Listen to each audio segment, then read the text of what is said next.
నిశ్చయముగా మనలను ఆశీర్వదించి విస్తరించువాడైన మన ప్రియాతి ప్రియమైన ప్రభువునకు సమస్త మహిమా ఘనత ప్రభావములు చెల్లిస్తూ మీ అందరికీ నా హృదయపూర్వక శుభములు. ఈ రోజు మన ధ్యానం లూకా సువార్త 11:37 నుంచి 54 వచనాల వరకు. ఈ వచనాలన్నీ కూడా యేసుక్రీస్తు ప్రభువారు శాస్త్రుల గురించి, పరిసయ్యులు ధర్మశాస్త్రోపదేశకుల గురించి వారి క్రియలు ఎలాగున్నాయో వివరిస్తా ఉన్నారు. ఒక పరిసయ్యుడు తన ఇంటికి ప్రభువుని భోజనానికి పిలిచి, ప్రభు భోజనానికి ముందు స్నానం చేయలేదని ఆశ్చర్యపోయాడు. అందుకు ప్రభు వారిని గురించి ఇట్లా అంటున్నారు: పరిసయ్యులైన మీరు గిన్నెయు పళ్ళెంను వెలుపల శుద్ధి చేదురు కాని మీ అంతరంగము దోపుతోను చెడుతనంతోను నిండి ఉన్నది అని. అవివేకులారా, వెలుపలి భాగమును చేసిన వాడు లోపలి భాగమును చేయలేదా అని వారిని ప్రశ్నిస్తున్నారు. అంటే బయటకు కనబడటానికి మాత్రం భక్తిపరులుగా ఉండి లోపల దేవునికి అసహ్యంగా జీవిస్తున్నారు అని చెప్తున్నారు. దేవుడు ఎప్పుడైతే అంతరంగాన్ని మొదటిగా చూసే దేవుడు. అందుకే మన సమూయేలు మొదటి పుస్తకం 16:7 వచనంలో ఈ వచనాన్ని చదువుతాం: మనుషులు పైరూపమును లక్ష్య పెట్టుదురు కాని యెహోవా హృదయమును లక్ష్య పెట్టును అని. ఈ విషయాన్ని ఈ పరిసయ్యులు బొత్తిగా నిర్లక్ష్య పెట్టారు. దేవుని రాజ్యము భోజనము పానీయము కాదు గాని నీతి, సమాధానము, పరిశుద్ధాత్మెందలి ఆనందమని దేవుని వాక్యం సెలవిస్తా ఉంది అన్న సంగతి కూడా వారు మర్చిపోయారు. ఇక్కడ 41వ వచనంలో ప్రభు ఇంకా అంటున్నారు: కాగా మీకు కలిగినవి ధర్మం చేయండి, అప్పుడు మీకు అవన్నీ శుద్ధి అగును అని. ఇది మనం గుర్తుపెట్టుకోవాల్సిన విషయం. మనం చేసే ధర్మము మన లోపల భాగాల్ని శుద్ధి చేస్తుందని ప్రభు ఇక్కడ చెప్తా ఉన్నారు. ఎలాగంటే కొర్నేలి చేసిన ధర్మకార్యాలు దేవుడు జ్ఞాపకం చేసుకుని అతని ఇంటికి పేతురును పంపించి రక్షణ సువార్తను ప్రకటింపచేశారు. అంటే మానవుల పట్ల దేవునికున్న ప్రణాళికను తెలియచేశారు. అప్పుడు కొర్నేలి ఇంటి వారందరూ కూడా రక్షణ పొందారు. ఒక వ్యక్తి చేసే ధర్మ కార్యాలు అవి రహస్యంగా చేస్తే రహస్యమందు చూచుచున్న తండ్రి దానికి ప్రతిఫలం ఇస్తారు అని ఈ విషయాన్ని మనం మత్తయి సువార్త 6:4 చూస్తాం. ఆ ప్రతిఫలమే ఈ లోపల శుద్ధి. అంతేకాదు బీదలకు సహాయం చేయవాడు యెహోవాకు అప్పిచ్చువాడు అని రాయబడింది. కీర్తన 41లో మనం చూస్తే బీదలకు సహాయం చేయడానికి ఎన్ని ఆశీర్వాదాలున్నాయో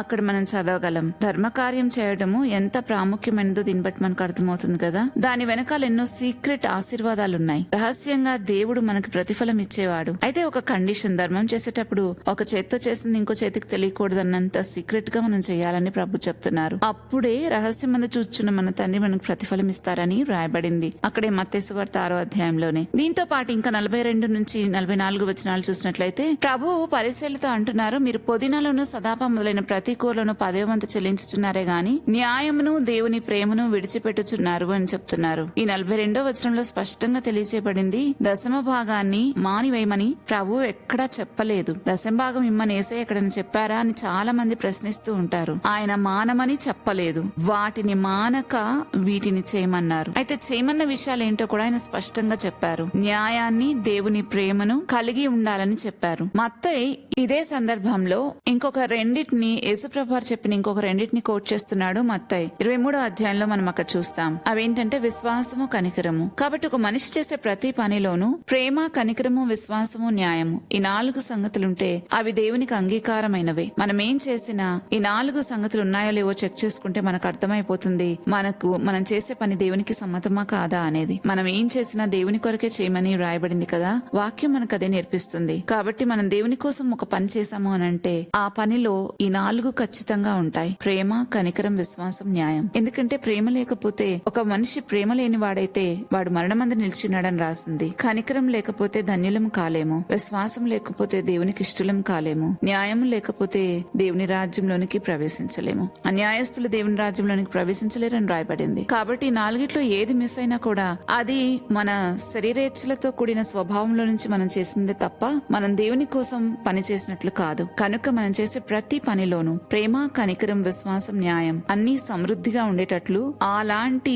పనులు మనం చేయగలిగేటట్లు కృప చూపమని దేవుణ్ణి అడగాలి. ఇంకా తర్వాత ప్రభు ధర్మశాస్త్రోపదేశకుల గురించి చెప్తూ ఉన్నారు. మోయ సఖ్యము కాని బరువులు మనుషుల మీద వీరు మోపుతారు కానీ వీరైతే ఒక వ్రేలుతో కూడా ఆ బరువులు ముట్టరని చెప్తున్నారు. నేటికి కొందరు సేవకులు అలానే చేస్తుంటారు. సంఘానికి వీరు అలా చేయండి, ఇలా చేయండి విశ్వాసులు మోయలేని భారాలన్నీ మోపుతూ ఉంటారు గాని వారైతే, అంటే ఈ సేవకులైతే వ్రేలితోనైనా బరువులు ముట్టరన్నట్లుగా ప్రవర్తిస్తుంటారు. మనం చూసినట్లయితే కొందరు సేవకులు దేవుడు చేయమనకపోయినా అత్యుత్సాహంతో కొన్ని పనులను తలపెట్టి దాని భారమంతా సంఘం మీద మోపుతూ ఉంటారు. వారైతే ఏ భారం తీసుకోరు. అంటే వనరుల దగ్గర నుంచి ప్రార్థన విషయంలోనూ, పని విషయంలోనూ ఎక్కడ వారు ఆ భారాన్ని మోయడానికి ఇష్టపడరు కానీ సంఘం మీద ఆ భారమంతటినీ మోపుతారు. అందుకే ఈ వాక్యం నేటికి మనకు వర్తిస్తుంది. ఇంకా 47 నుంచి 54 వచనాలు చూసినట్లయితే వారి పితరులు పితరుల ప్రవక్తలను చంపితే వీరు ఆ పితరుల కార్యాలను సమ్మతిస్తున్నారు అని అంటున్నారు. ఆ ప్రవక్తల రక్తము నిమిత్తము ఈ తరము వారందరూ విచారింపబడతారని ప్రభు చెప్తున్నారు. తప్పు చేసే వారితో మనము సమ్మతించినా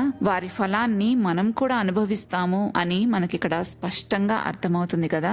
ఇంకా ఈ ధర్మశాస్త్రోపదేశకుల గురించి ప్రభు అంటున్నారు, వీరు జ్ఞానపు తాళపు చెవిని ఎత్తుకుపోయారు, వీరు ప్రవేశించాలనుకున్న వారిని ప్రవేశించనియరు అని. ఈ రోజు కూడా చాలా మంది సేవకులు ఇలాగే ఉన్నారు. దైవ జ్ఞానాన్ని వారు బోధించరు. వారి సంఘస్థులు ఎవరి దగ్గరికైనా వెళ్లి దైవ జ్ఞానాన్ని పొందుకోవాలి అని ఆశిస్తే వారిని ఎవరి దగ్గరికి వెళ్ళనివ్వరు. వెళ్తే మీకు శాపాలే అంటారు. వారిని ఒక దోషిలాగా చిత్రీకరించి వారి స్వేచ్ఛను హరిస్తారు. వారి మీదే ఆధారపడేటట్లుగా చేసుకుంటారు. దేవునితో సహవాసాన్ని వారితో పెంపొందించరు. కానీ అన్ని విషయాల్లో వారి సేవకుల మీద ఆధారపడి సేవకుల సమ్మతి లేకుండా ఏం చేయకూడదు అని వారిని బెదిరిస్తూ ఉంటారు. అదే ప్రతి విశ్వాసకి దేవునితో వ్యక్తిగత సహవాసం ఉన్నట్లయితే సేవకుల మీదో లేకపోతే ఇంకొకరి మీదో ఆధారపడవలసిన అవసరం లేదు. వారు దేవుణ్ణి అడిగి దేవుని చిత్తం ఏంటో తెలుసుకుని ప్రతి విషయంలోనూ దేవుని చిత్తానుసారంగా బ్రతకటానికి వారు ప్రయత్నం చేయొచ్చు. దేవుడు మన ప్రతి ప్రయత్నాన్ని ఆశీర్వదిస్తారు. ఈ విషయాలన్నీ చెప్పినందుకు అక్కడున్న ధర్మశాస్త్రోపదేశకులకు పరిసయ్యులకు చాలా కోపం వచ్చింది. యేసయ్య మీద నిండా పగబట్టినట్లుగా మనం చివరి వచనంలో చూస్తాం.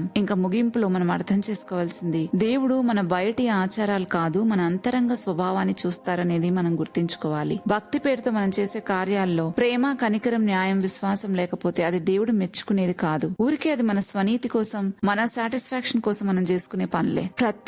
మనం చేసే ప్రతి పనిలోనూ ఈ 4 అంశాలు ఖచ్చితంగా ఉండేలాగా చూసుకున్నట్లయితే ఆ పని నిజంగా దేవుని కోసం చేసినట్లే ఉంటుంది. ఈ ప్రేమ, కనికరం, న్యాయం, విశ్వాసం, ఈ 4ట్లో ఏది కూడా మిస్ కాకుండా ఈ విషయాలు తప్పకుండా మన జీవితంలో మనం చేసే ప్రతి పనిలో ఉన్నాయో లేదో చెక్ చేసుకుంటే కొంతకాలానికి అది అలవాటు అయిపోతుంది. ఆటోమేటిక్ గా మనం చేసే ప్రతి పనిలోనూ ప్రేమ, కనికరం, న్యాయం, విశ్వాసం చోటు చేసుకుంటాయి. ఇంకా ఆ తర్వాత మనము ఇతరుల మీద అధిక భారాన్ని మోపేవారంగా ఉన్నామా లేక వారి భారాన్ని తేలిక చేసేవారంగా ఉన్నామా? ఒక్కసారి మనల్ని మనము ఆలోచించుకోవాలి. యేసుప్రభు అయితే అన్నారు, నా భారం తేలికగాను ఉంది అని, మత్తయి సువార్త 11:30 కాబట్టి ఈ రోజు నుండి మన జీవితం ఆచారంగా కాదు, మారు మనసు కలిగి అన్ని విషయాల్లో దేవుడు కోరుకున్నట్లుగా జీవించినట్లయితే నిజంగా మనం క్రీస్తును పోలి నడుచుకున్న వారం అవుతాం. ప్రార్థించుకుందాము. మహోన్నతుడైన మా దేవా, గొప్ప తండ్రి, నీకు స్తోత్రాలు చెల్లిస్తున్నాం. దేవా, ఈ రోజు మాతో మాట్లాడిన ప్రతి మాటను బట్టి నేను ఎంతగానో స్తుతిస్తూ ఉన్నాను. తండ్రి, మీరు మాకు తెలియజేసిన ఈ విషయాలన్నిట్లోనూ మేము శ్రద్ధ కలిగి వీటిని గ్రహించి ప్రతి విషయాన్ని చెక్ చేసుకుని ప్రభా మేము అలా ఉన్నామో లేదో చూసుకుంటూ నా ప్రభా నీవు చెప్పిన ప్రకారంగా జీవించే కృప మాకు దయచేయండి. మేము చేసే ప్రతి పనిలోనూ ప్రేమ, విశ్వాసము, కనికరము, న్యాయము, ఈ 4 అంశాలు ఉండడానికి సహాయం చేయమని, అప్పుడు మేము చేసే ప్రతి పని నీ దృష్టికి అంగీకారం అవుతుందని మేము గ్రహించిన ఈ సంగతిని బట్టి ప్రభా అయా మా జీవితంలో ఇవన్నీ కూడా ఉండడానికి కృప చూపమని ప్రాధేయపడుతున్నాను. దేవా, మీ సన్నిధిలో మమ్మల్ని జ్ఞాపకం చేసుకుని నీకు అంగీకార యోగ్యమైన జీవితాన్ని జీవించే కృప మాకు దయచేయమని, మా అంతరంగంలో గొప్ప శుద్ధి మాకు కలుగ చేయమని ప్రాధేయపడుతూ ఈ మనలన్నీ యేసుక్రీస్తు ప్రభు నామంలో వేడుకుంటున్నాం తండ్రి, ఆమెన్. రేపటి ధ్యానంలో మరలా తిరిగి కలుద్దాం. అంతవరకు దేవుని కృప మనందరికీ తోడైనను గాక. ఆమెన్.